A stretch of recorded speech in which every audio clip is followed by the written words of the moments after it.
Itel দেশের বাজারে নতুন একটি স্মার্টফোন লঞ্চ করলো আইটেল। আর এটি হচ্ছে আইটেল S23। ফোনটির অফিসিয়াল প্রাইস টাকা হয়েছে 12,490 টাকা।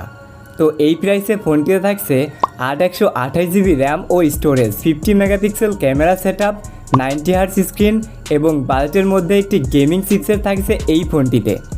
সেই সাথে ফোনটির একটি মারাত্মক ডিজাইন করেছে আইটেল, যার ফলে ফোনটিকে আরও বেশি আকর্ষণীয় করে তুলেছে। তো আজকের ভিডিওতে আমরা এই ফোনটিকে আনবক্স করব এবং ফোনটির স্পেক আপনাদের সাথে ফুল ডিটেলসে শেয়ার করব। তো চলুন শুরু করি আজকের এই ইন্টারেস্টিং ভিডিও। তো চলুন ফার্স্ট ফোনটিকে আনবক্স করে ফেলি। তো বক্সটি ওপেন করলে প্রথমেই পাবে স্মার্টফোনটি, দেন এরপর থাকছে user manual, hard case, 10 watt charger, USB Type-C cable এবং একটি ইয়ারফোন। তো বক্স কন্টেন্ট হিসেবে এসবই প্রোভাইড করেছে আইটেল। কথা বলা যাক ফোনটির ডিজাইন অ্যান্ড বিল্ড কোয়ালিটি নিয়ে। তো শুরুতে যেমনটা বলছিলাম, ফোনটির একটি মারাত্মক ডিজাইন করেছে itel. Front glass and back plastic বা পলিকার্বনেট বিল্ড, তবে ব্যাক প্যানেলটি পলিকার্বনেট হলেও দেখতে অনেকটা গ্লাসের মতো লাগে। ফোনটি টোটালি দুইটি কালার ভেরিয়েন্টে পাওয়া যাবে, black and white colour variant. 5000 mAh battery সহ এই ফোনটির থিকনেস হচ্ছে 8.4 মিলিমিটার অ্যান্ড ওয়েট হচ্ছে 195 গ্রাম। ফোনটির পোর্টস অ্যান্ড বাটনের কথা বলতে গেলে ফোনটিতে সব ধরনের প্রয়োজনীয় পোর্টস অ্যান্ড বাটনকে প্রোভাইড করেছে আইটেল। তবে ভালো ব্যাপার হচ্ছে যে এখানে USB Type-C চার্জিং পোর্টকে ইউজ করা হয়েছে। সেই সাথে ফোনটির সিকিউরিটি সেন্সরের কথা বলতে গেলে ফোনটিতে রয়েছে সাইড মাউন্টেন ফিঙ্গারপ্রিন্ট স্ক্যানার, যেটি যথেষ্ট ফাস্ট অ্যান্ড অ্যাকুরেট। তো এবার সরাসরি ফোনটির ডিসপ্লে সেকশনকে নিয়ে কথা বলা যাক। ফোনটির ডিসপ্লে সেকশনে রয়েছে 6.6 ইঞ্চের একটি IPS LCD প্যানেল, যার রেজুলেশন HD+, অর্থাৎ 720x1600 পিক্সেল, উইথ 90 হার্জের হাই রিফ্রেশ রেটকে প্রোভাইড করেছে itel. 16 million colour and 269 PPI density, 20:9 aspect ratio and 81.6% screen to body ratio. সেই সাথে এই ডিসপ্লেটির টপ সেন্টারে রয়েছে একটি V type notch selfie camera. ডিসপ্লেটির সিন এবং ব্যাজেলস এভারেজ। তো আমার মতে বাজেট অনুসারে যথেষ্ট কোয়ালিটিফুল একটি ডিসপ্লেকে প্রোভাইড করেছে আইটেল। তো এবার কথা বলা যাক ফোনটির প্রসেসর সেকশনকে নিয়ে। তো এই ফোনটিতে প্রোভাইড করা হয়েছে Unisoc T606, যেটি 12 ন্যানোমিটারের 1.61 GHz একটি Octa-Core চিপসেট এবং এর জিপিইউতে রয়েছে Mali G57।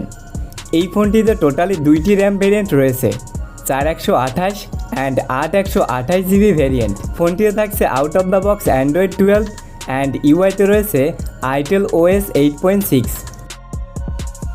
তো এই প্রসেসরটির কথা বলতে গেলে এটি একটি entry level to mid range budget processor, আর এটি দ্বারা রেগুলার কাজবাজ একদম ঠিকঠাকভাবেই করতে পারবে। সেই সাথে ফোনটির গেমিং পারফরমেন্সের কথা যদি বলি, তাহলে এটি দ্বারা যথেষ্ট ভালোভাবে গেমিং করতে পারবে। পাবজিতে সর্বোচ্চ HD graphics and medium frame রেটে গেম প্লে করতে পারবে। তবে এটি মোটেও কোনো পাবজি খেলার মতো স্মার্টফোন নয়, তবে এটি দ্বারা লাইট ভার্সনের গেমগুলোকে প্লে করতে পারবে। তো যারা এই বাজেট থেকে একটি ফ্রি ফায়ার গেমিং করার মতো স্মার্টফোন খুঁজছেন, তারা চাইলে এই ফোনটিকে নিতে পারেন। সেই সাথে 8 GB র্যাম থাকায় মাল্টিটাস্কিংও বেশ ভালোভাবেই করতে পারবে।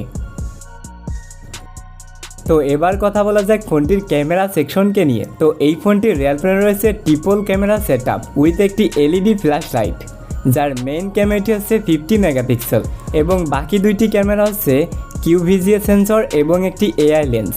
ফোনটি রয়েছে 8 মেগাপিক্সেলের একটি সেলফি ক্যামেরা। এই ফোনটি দ্বারা সর্বোচ্চ ভিডিও রেকর্ড করতে পারবে 1080p অ্যান্ড 30 FPS পার সেকেন্ডে এবং সেই সাথে মেইন ক্যামেরা 50 মেগাপিক্সেলের কথা বলতে গেলে এটি দ্বারা ডে লাইট বা প্রপার লাইট কন্ডিশনে যথেষ্ট ভালো কোয়ালিটির ছবিগুলোকে ক্যাপচার করতে পারবে। তো আমার মতে ফোনটির ক্যামেরা সেকশন একদমই ঠিকঠাক রয়েছে।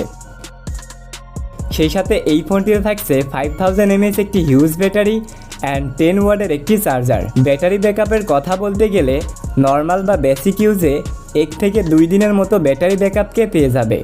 সেই সাথে হেভি ইউজে প্রায় 1 দিনের মতো ব্যাটারি ব্যাকআপকে পেয়ে যাবে। তো আমার মতে এই ব্যাটারি ব্যাকআপ যথেষ্ট।